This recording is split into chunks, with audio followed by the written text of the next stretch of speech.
But the topic, cool. The topic that I came prepared to talk about today. Anthony and I had the privilege of sitting in on a Gary Keller mastermind last Thursday. Yeah, it was the day before he went out for his surgery. I think it was I think it was Top Teams was the reason for the invite. So it's anytime you're in front of Gary Keller, and he did it with Jay Papazan and Jason Jason Abrams. Yeah, it's just you talk about a panel, right? Anytime you have a billion-dollar man, most powerful guy and person in real estate, arguably, you'd be stupid not to sit in and listen, right? So what I wanted to do was share. I've got a page of notes, nothing crazy from it, but kind of share those notes that I took and talk about it, relative local to our our local business in Western New York. So what I'm going to do is just kind of run through these thoughts. Please interrupt me. Please interject with any thoughts on your opinion. I'd rather have this be a full interactive discussion than me just running through a page of notes here and highlighting the bullet points. So any questions, any thoughts, anything at all, don't just take yourself off mute and fire away. Is kind of my style with these things. So with that said, I'll kind of get going here. I guess to start, as is typical with family reunion or mega camp, or a lot of what Gary does, he really starts the discussion with a kind of a snapshot or an update on the economy in general, and then gets relative to the housing market and real estate market, and kind of uses that to catapult the discussion from there. So some takeaways. There's always like an education piece to that discussion, right? And I think to bring clarity as to why he does this consistently and constantly, and this line comes from him, right, Gary, is that we have to be the economist of choice for our people. And what he means by that, or how I interpret that, is that we all need to have, and especially those that are on this call right now, top 20% in our market centers, like we have to be the leaders to at least be somewhat educated. I'm going to call it that, to be able to have some sort of confidence to get into conversations about basic economic financial topics with our people.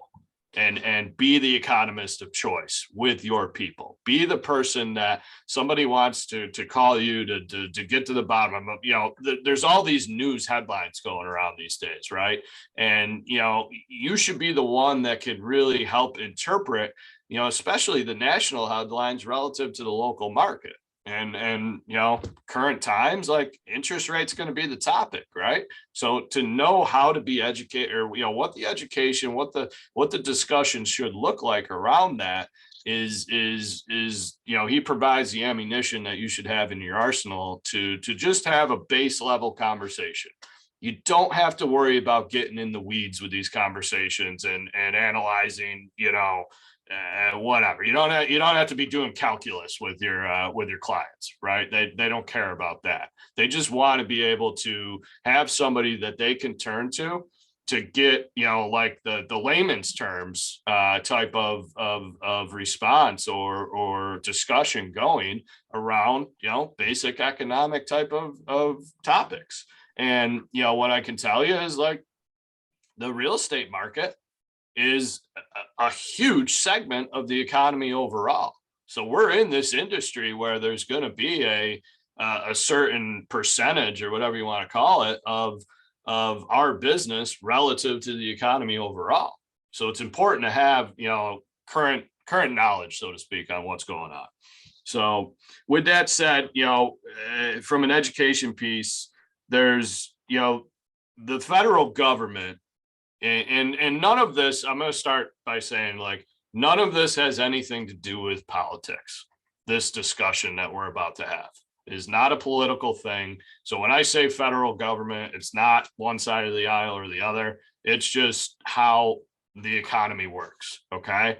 And right now, the federal government, not right now, but always, there's three key numbers that they're going to watch to determine how the economy is doing overall and whether or not they need to push any buttons to cause change or fix things. Okay. So those three numbers are unemployment. And anytime unemployment is below 5%, that's good. So right now it is below 5%. So box check there. We're doing well in that category. If it goes above 5%, then that's kind of the trigger to where, like, okay, we got to keep an eye on this. We got to potentially make some changes.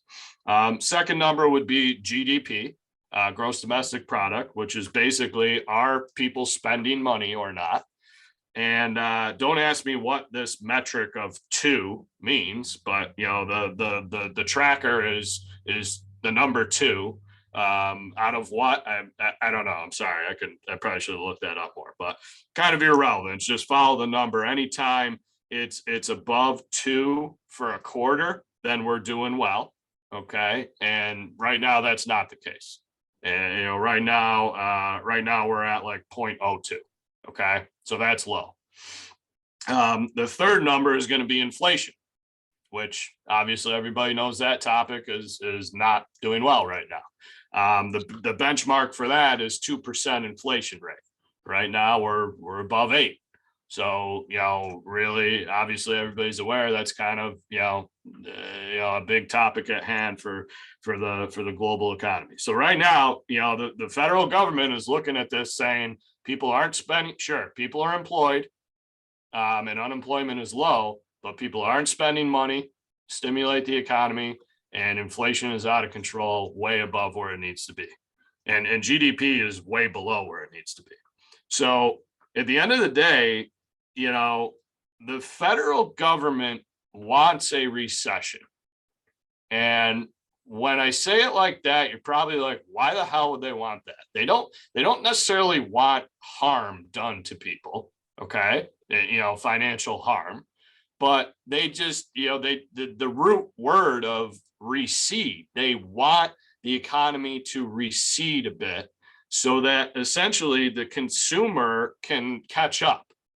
Okay. And now let's bring this to the housing market, right? It makes sense. Like, let's have pricing stop skyrocketing like it's been for the last 3, 4, 5 years.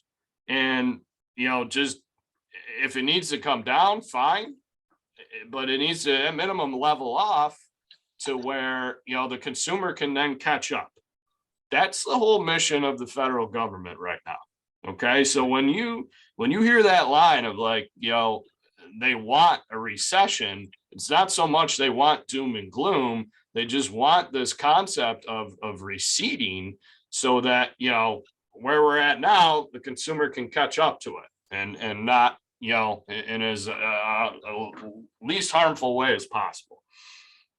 So that's kind of where we're at right now. Now, as far as recession, the powers that be or the analysts that know their stuff here, basically, if there's 2 negative GDP quarters in a row, then by definition, I guess subjectively, then we're in a recession or a recession's coming. In 2022, quarter 1 and quarter 2 fit that bucket. So we're already here, guys. Like, we are in the trenches of, not a great economic situation, for this country. And, globally is a totally different discussion, even more on the extreme compared to us. And I'll touch on that too. But you got to understand, like, we're there already. So, understanding that and being able to have a discussion with your people that doesn't, and this discussion I'm having isn't to scare the crap out of anybody. And you shouldn't have that type of tone either, but it's just to understand how the mechanisms work so that you can then hopefully put people at ease, if anything, but also educate them about what's going on. Okay. So just understand where we're at right now. What was interesting, they went on to say that, okay, they want the economy to recede, but historically speaking, the government typically gets it wrong in terms of what buttons they're pushing, to where there's either, they either overstimulate too much or they pull back too hard. And then there's like that, additional type of, that's where like it can cause some pain potentially, right? Or can cause some added stress. I'll put it that way. So, and Jay Papasan had this line of, basically how they operate is, they're essentially playing the arcade, trying to get the stuffed animal with a crane game. Okay. So that's not very reassuring, I realize, but that's, how complex and how complicated this is.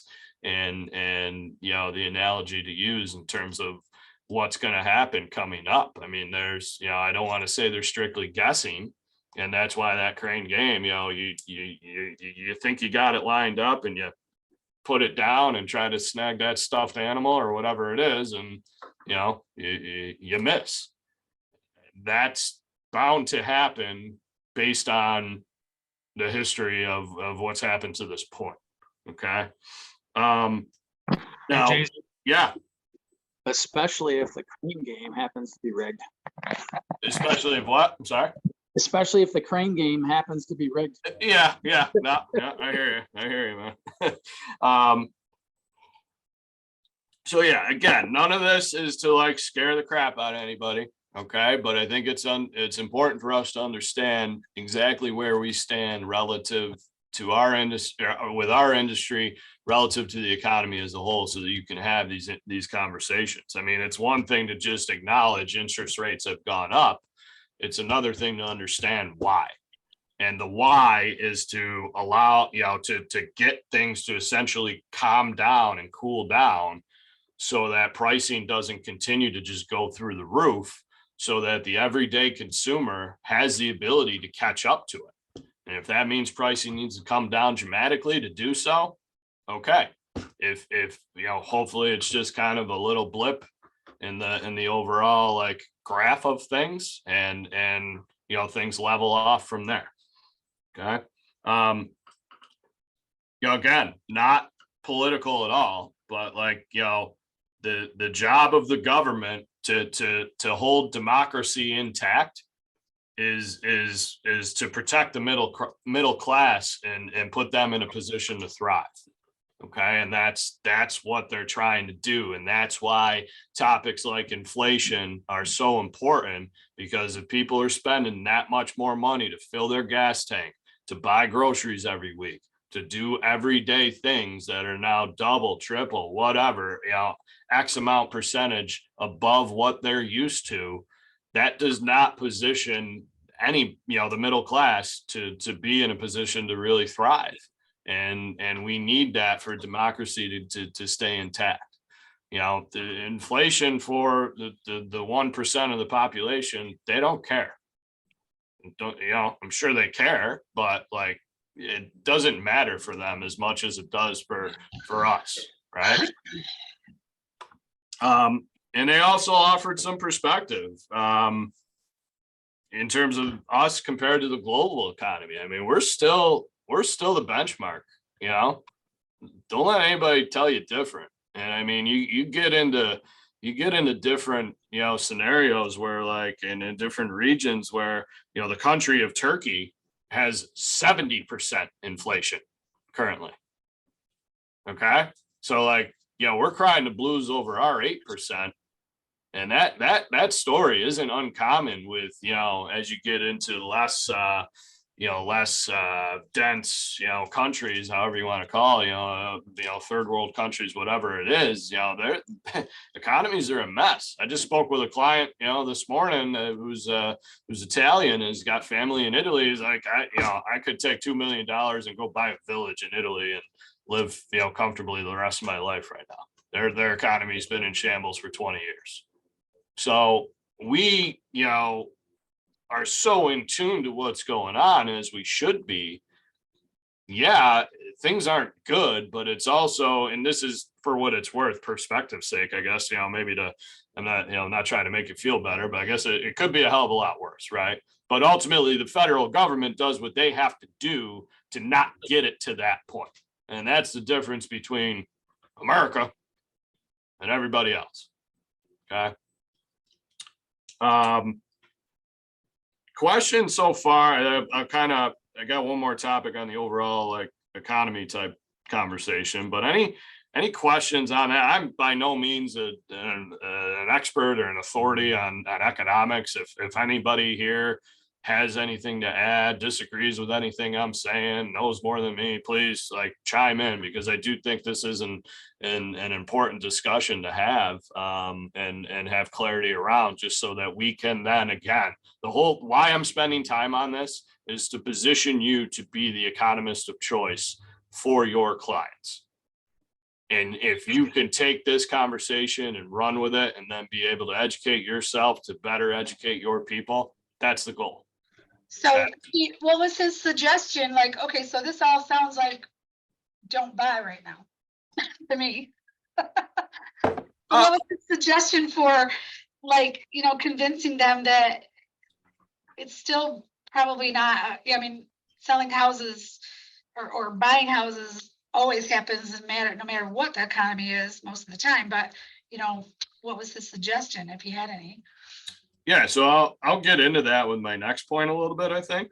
But here's my personal opinion on that, just in terms of how it's going to play out now and moving forward, and relative to the past couple of years with a much lower interest rate.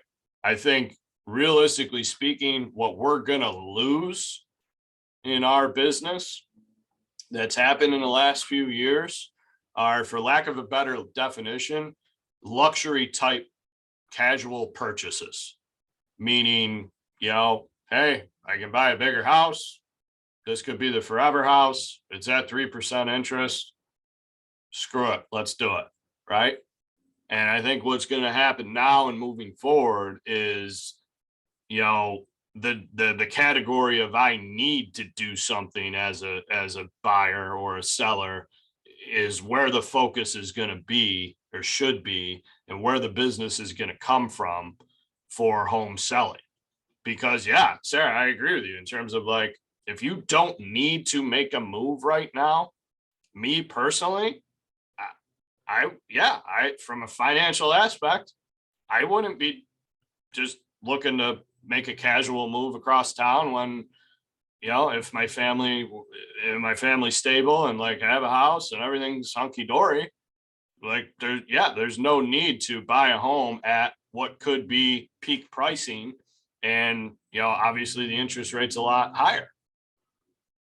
So, I think your business coming up in the next 12, 18, 24, hopefully not much longer than that, is going to be based on those that need to do something. And we've had a lot of business come in the last few years where, because of the interest rates, and I do think COVID had something to do with this push too, in terms of like people were stuck in their homes for however many months, and a home became, more important than ever for people to want to be like, and our market's a little different, right? Like think about, people in apartments in bigger cities that are, 700, 500 square feet, whatever it is, and they're stuck there inside for 3 months. That catapulted a lot of the activity of the market to be like, I don't care what it costs. Get me out of this apartment, or get me out of this house that's too small for me and my 3 kids. And we're crammed up here. I'll never do that again. And combined with it's super low, like obnoxiously historically low interest rates, it made those decisions easier, even when you're looking at it saying, all right, yeah, $100,000 over asking price seems kind of crazy, but why not? Yeah, may as well. Gonna get the house that I'm comfortable in, and it's at a low rate. Sounds good. So I think, you need to focus your business on at least, well, I'll say it this way. the A's in your pipeline, or however you define that, right? The people that you're out there running around, showing homes to, actively working with, they should need to make a move for whatever reason. If they're not in that category from a qualification standpoint, then yeah, you're probably, a much lower probability of them actually, bucking up and putting their money where their mouth is type of thing and buying something. So next point would be the perspective of where we're at, how 2022 is gonna end, and what the data is gonna say in terms of total homes sold. Okay, right now we're coming off one of the highest amounts of home selling. It was like 6.1 million homes sold last year in 2021. Okay, one of the higher numbers ever. So historical stuff going on. Right now, what we're experiencing in 2022 is also a historical drop in terms of, right now they have it projected at 5.1 million sales in the country. And Gary went as far as to say he thinks it's going to be in the 4s when it's all said and done, and there'll be a bigger drop than that. So what we're experiencing right now is the second or third biggest decline, biggest drop, biggest fall in the housing market from the standpoint of number of homes that have sold for a year in comparison to the last year. Now, couple things from that. And I say the second or third, the Great Depression and 2008 were the other examples. Okay. So we're in it, guys. Again, like it's already here. This type of, negativity around the economy. I'm sure we're all aware with everything that's been going on so far, but like we're already in the trenches with it. So, the optimist would be, okay, hopefully it doesn't get significantly worse, but, I think you have to tee your business up to where, that's probably going to happen, because next year, 2023 will likely be a drop from 2022. Okay, so a couple of things to keep in mind here. One, this is year over year data. Okay, so when the news headline comes out in January, it'll be a big headline, right? Housing market drops, whatever that number is going to be, 20%. That's going to be the headline, and that's alarming. We got to keep in mind that that's drop, and don't get me wrong, it's not good, but like that drop is off of an all-time high or close to it. Okay, and the reality is there's still 5 million homes that are going to sell this year, and that's that's where the consistency is going to be. Like it's not going to go from 5 million to 1 million nationwide. And that's why the federal government does what they have to do to prevent that from happening. Other countries, it may just dry up to where there's literally nothing going on. There's always going to be something going on, and there's always going to be a big enough a pie for us to thrive off of. And we have to have that confidence with everything that we do to really drive us to not just have this doom and gloom attitude that's that can be fueled if you're entrenched in the news headlines. And I think local to our market, I'm not sure about Buffalo, but like Rochester, there's typically 40,000 transaction sites that happen in our little Rochester, New York market. So I don't know, in Buffalo, if anybody can chime in, I don't know if it's 60 or 80 or what, but 40,000 transaction sides up for grabs. And not to be arrogant or braggadocious, but what I always get the message across to our team is that we've had a track record of selling, around 400 homes or units, whatever you want to call it, every year recently. And that's we're leading the pack, arrogantly speaking. That's 1% of the market. So if we go out and get a 2% market share when things are at a high, like, that's insane. So look at that, whether an individual agent, whether having a team, the pie is so big for us to go out and get it from, that when the news comes out local to our market, like 40,000 may change to 30,000 this year in Rochester. That's a 25% drop. And that's like doom and gloom. Holy crap. What's going on? There's still 30,000 transactions up for grabs that you can represent. And that's a mentality that you have to have through all of this, economic, fearful, painful type news or discussions that you're going to be in for the next couple of years, guys. So, you don't necessarily need, you're not telling that to your clients, but this is the mentality to have for your business. And especially for those that are on this call, because you have a big business to where you should have that mentality. And that's why, like, Anthony and I, we never have any issue. Like, there's no secrets with our business. I'll give you our playbook, right? Because there's enough to go around. And I'd rather work with people that are also thriving in their business, that figure it out and figure out how to go about it a certain way. Because I'm not worried about anybody taking enough market share that just puts the rest of us out of business. It's pretty much impossible. Like, imagine getting, as an agent with a big business, getting to a point where you have a 10% market share.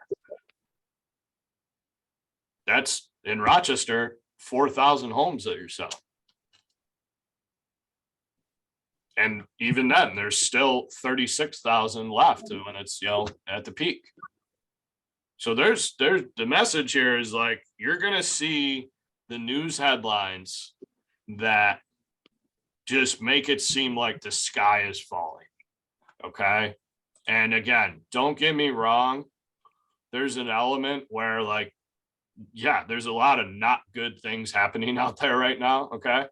That need to be corrected, but don't let it affect your mentality around how you run your business and the opportunity that's still out there. That's the message I want to get across for, this overall economic, type of discussion. Jared, go ahead, man. Just that, even when you look month to month, the slowest month of the year, typically being sometime in January, you still can't, there's still 1,000 sales, why, what do I need? 5, 4 to be. That's the mentality, man. That's the mentality. Whether a solo agent or running a big team, there's, this pie that we're all eating from is big enough to feed us and our families. And again, I'd rather have everybody run their business, in an effective manner and work with all those agents as co-broke agents to make things that much more smoother. And let's be grateful that our franchises aren't operated on the stock market right now, because I just read an article that Redfin ate like 88% of their shares over the last 12 months. Yeah, I mean, I think, not to get too deep in the weeds here, but I think there's an element in play of this battle with the tech companies that are Wall Street companies, right? That I don't know. I don't want to make predictions. I don't really have any knowledge, specifics to justify this other than what Jared just pointed to. But if Wall Street ain't making the money, they're not going to continue to feed it, and it'll dry up. So all these, and it's already happened. I remember I was talking with somebody recently, actually. Remember purple bricks from like 4 or 5 years ago, I think it was? They're not around, right? So these companies come and go, guys. And I, what I always say, the gamble that we're making against that battle of the technology companies that are out there to try to get a piece of our pie, the gamble that we're making by staying in the industry that we're in is that the consumer experience will always hold true and strong, in that they're going to want to sit with you at their kitchen table and look you in the eye and shake your hand versus selling their home on an app. Overwhelming majority of the time. Don't get me wrong, technology allows for, savvy, confident people, whatever you want to call it, to be able to do this on their own at this point. But most people, and especially in our markets, where, don't get me wrong, there's a lot of money in Rochester and Buffalo, but for the most part, the vast majority of people out there in the country, and especially our local markets, the biggest financial asset or transaction that they have is their home or real estate. So when you add those two things up together in terms of like wanting to have a relationship with the person that's selling or helping them buy their biggest financial asset, like, guys, we're financial advisors. You have to have that sort of hat on. You got to be careful with that comment, okay? But, this plays into that fiduciary responsibility that we have. We're essentially financial advisors. When you look at it from the standpoint of most people out there have more money for their retirement in the equity in their home than they do in their 401k. Again, there's a lot of wealth in our area. So sure, there's plenty of examples where people have great businesses, great savings, etc. Been with, local, strong companies that provide the 401k stuff for 30 years, and they've got a couple million stashed away in that at this point. But, a home is a massive financial asset for most people. And the gamble for us remaining in this industry is that the overwhelming majority of those people are always going to want to have a relationship based on trust and want to look you in the eye versus, selling their home through an app.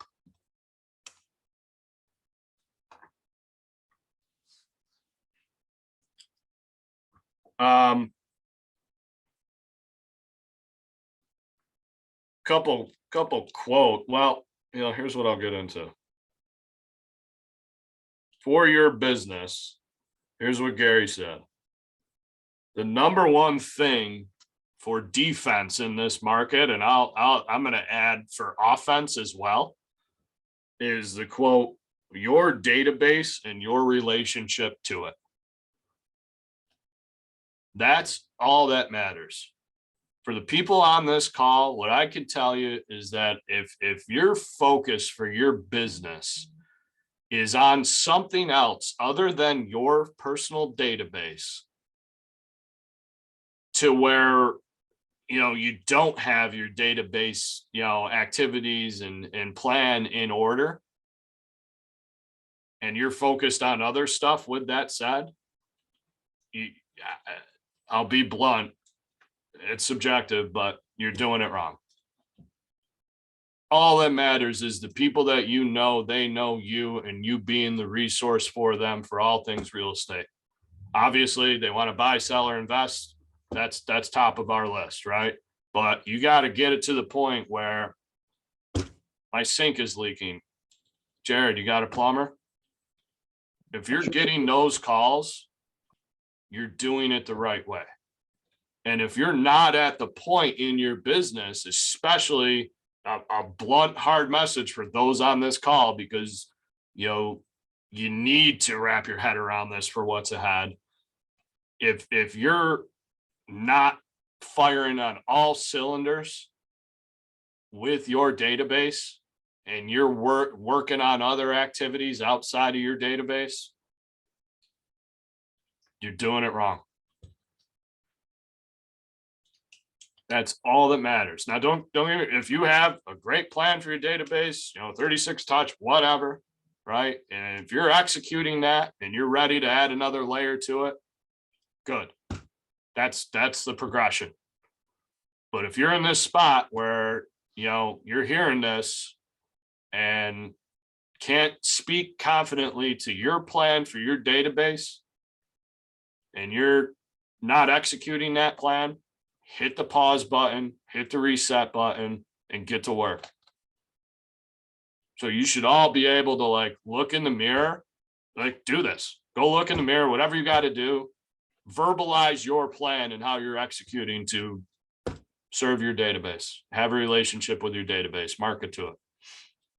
If you can't confidently do that, hit the reset button now before it's too late.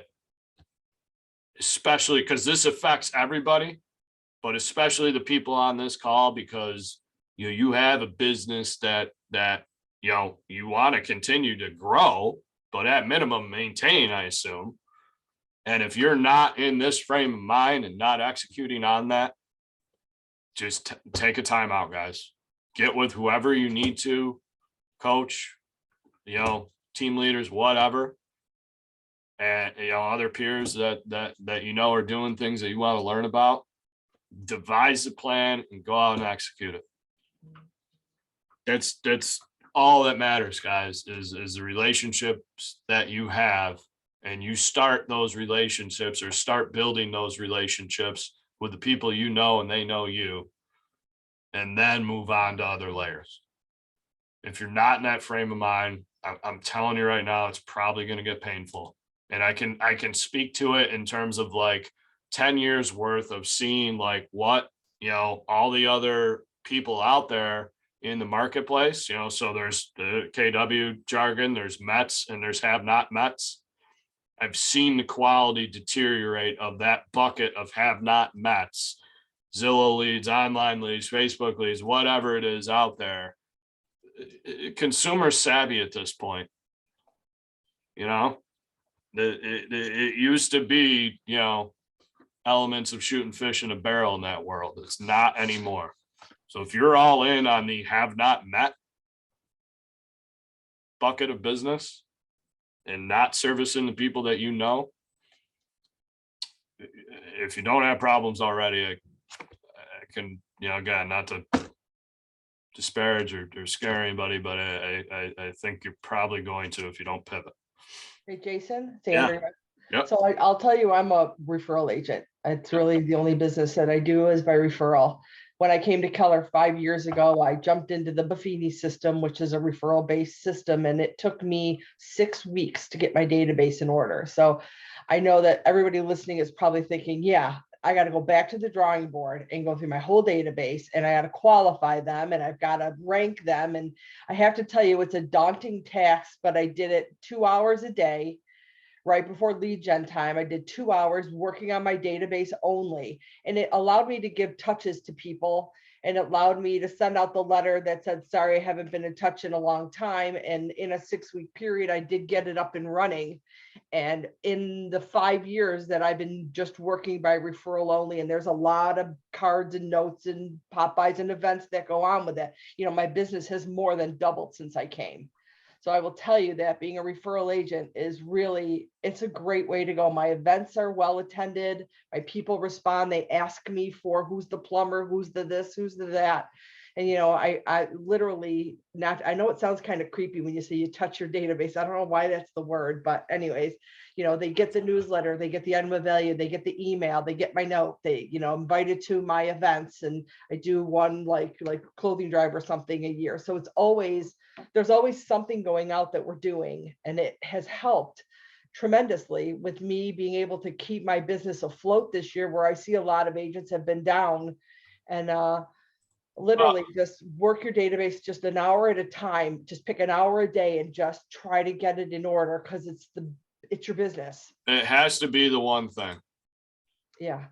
You have to devote to that. And again, I'm not saying don't add any layers if you're executing at a high level. Andrea, I'm going to make an assumption like you're making the choice to not add layers on top of that to a degree, right? And that's okay. And look at your business. And Andrea, I want to get a little more specific on your story. How long were you in the business prior to coming to KW? My full time, I started in 2012. Okay. Came in 2017 to Keller. So 5 years in the business, and you're pretty successful leading up to that, right? Yeah, I was, right around, I was probably a little under 5 million when I came over. but I was pretty stale because I used to train.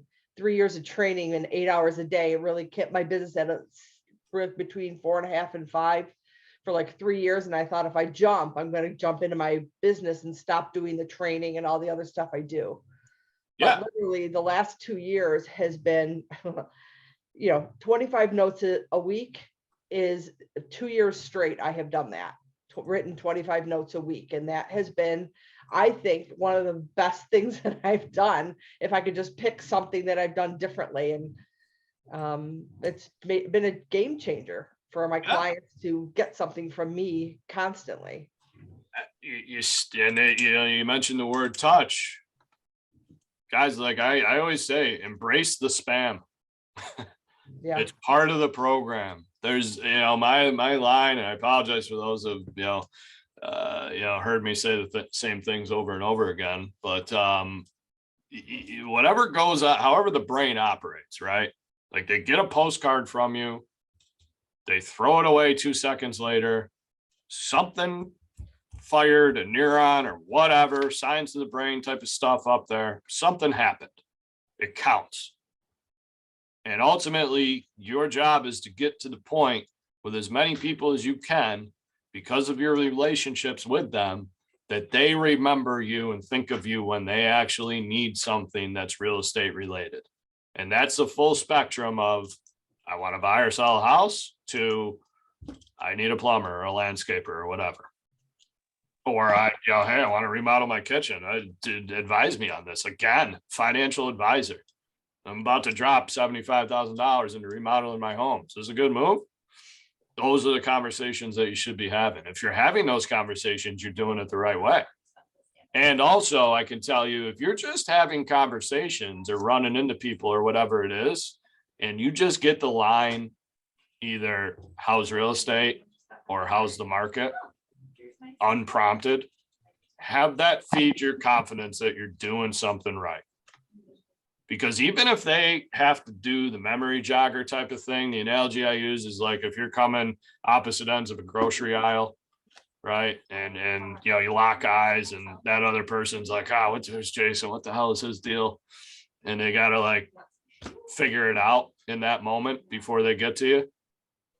Even that's okay, because they still got to it.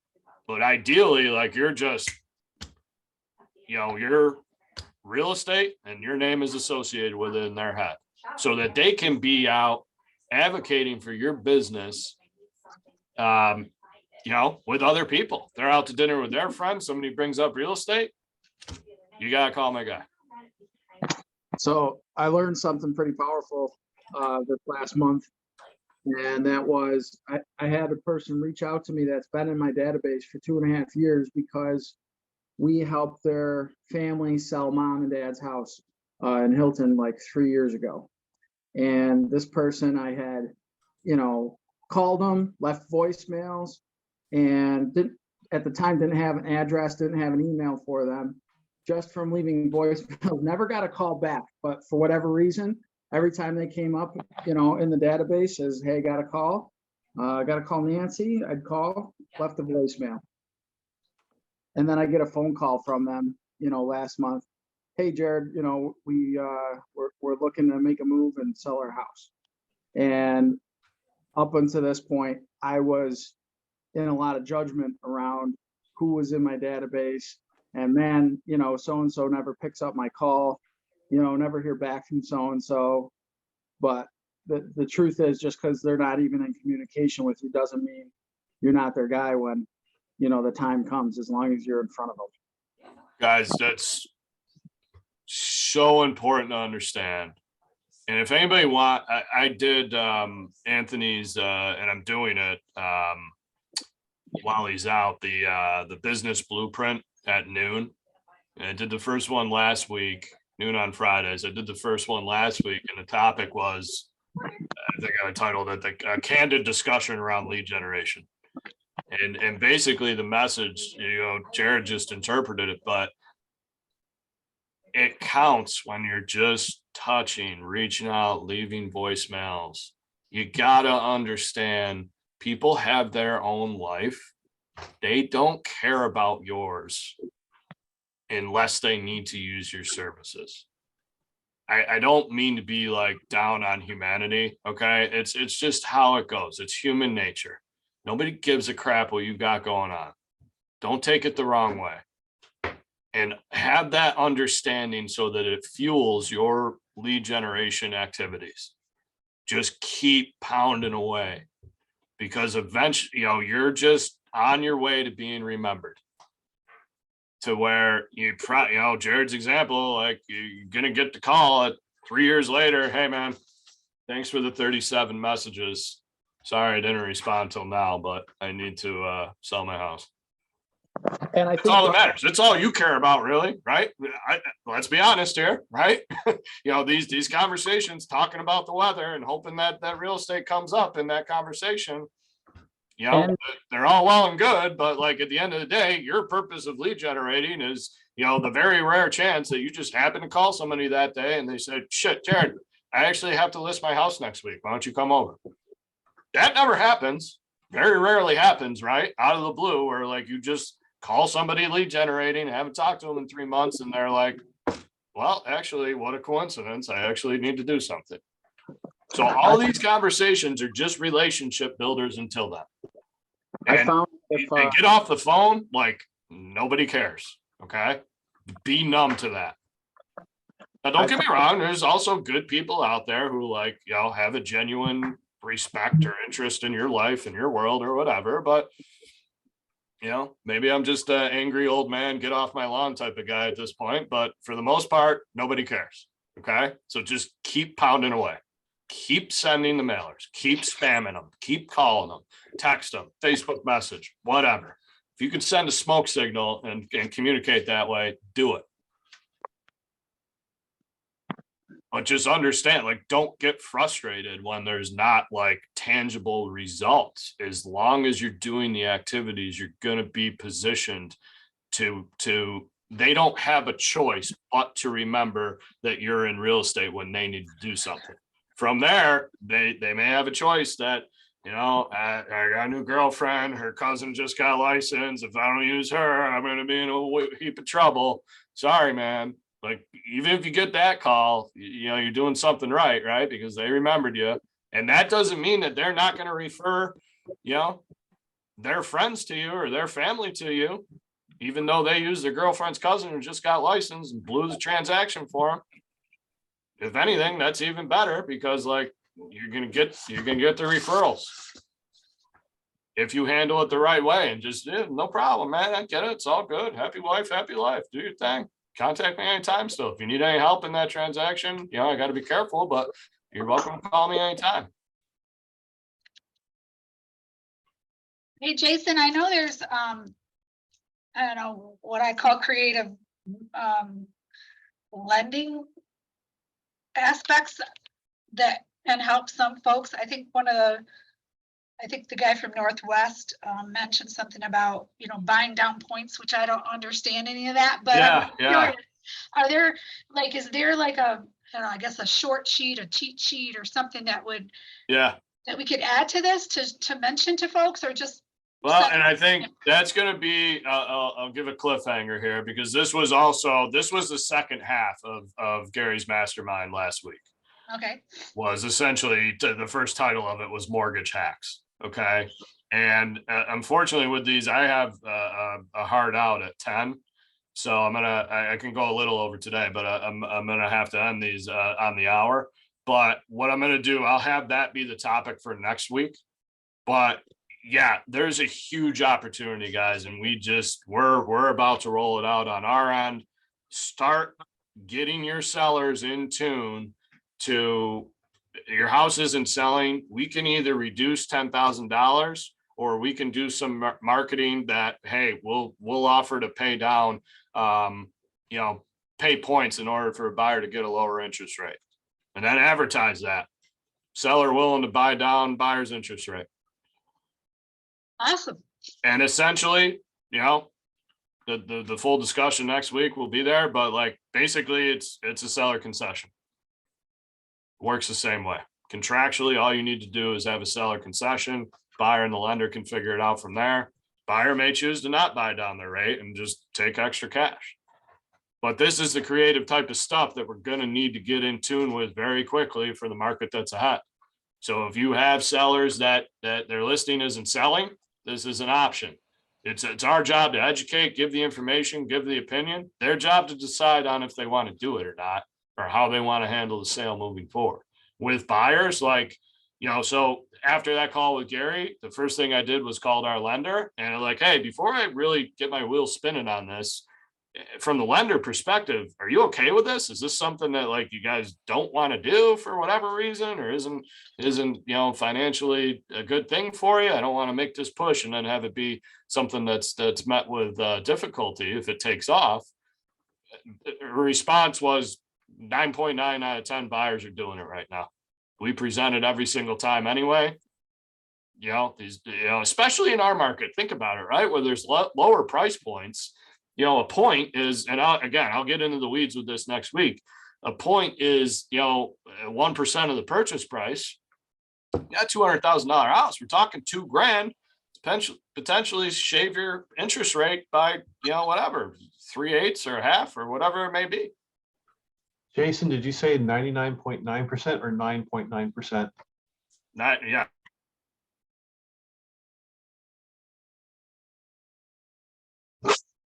Stop.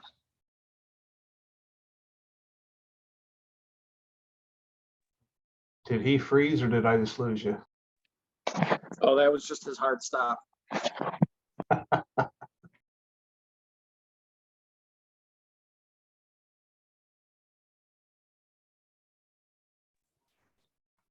That way we all get back in on next Friday to find out what happened. Talk about a cliffhanger. Have a great weekend, everybody.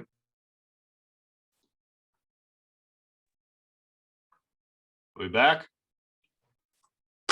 Sorry about that. I know we just lost majority of people. So Was that what I was asking? Was that 99.9% or just 9.9%? 90, call it 90%. Got it. Point is, overwhelming majority of people are doing it. And again, for the price points we have, $200,000, $2,000 to buy down, potentially whatever it's going to be, 3/8 of a point is significant. Like the math is just obvious. It's you'd be stupid not to as a buyer. Now you got to be careful with the discussion because you can't get into the weeds with the specifics. The lender has to do that. Okay. But the example that our lender gave us was today the rate's 7. You buy a point, it's 6,675. You buy 2 points, it was 6,375, I think. And then after 2 points, it kind of has a diminishing return to where 3 points was like 6.2 or something. So you just run the math, even on 2 points for, more than half of a point of a discounted interest rate, especially over the course of 30 years, that $4,000 for the, $200,000 home example is a no-brainer. Shift gears to where if you got homes that aren't selling, listings that aren't selling, get into conversations with your sellers. Hey, let's market it this way. We got to do something. We can do both if we're really overpriced in terms of reducing and marketing to the buyer, buying down the buyer's rate. But if you just have if it's gone stale and you made it past delayed, and your seller's stubborn to reduce it, this is a great option to get out there to show value and ultimately try to get things done to where, hey, let me advertise that the seller's willing to provide a concession to buy down the buyer's interest rate. Because guess what? Leads, listings, leverage. Now you got on your listing buyers that are going to see that through all these websites and everything else. And whoa, what's that all about? Talk to me. Guys, I'm sorry to have a hard out here on these things. I'm assuming Anthony typically spills over, but I hope this was worth your time today. And next week, yeah, I'll definitely get into more of this interest rate buy down concept and mortgage hacks and everything else. And yeah, again, please, anybody feel free to contact me anytime. Okay, guys.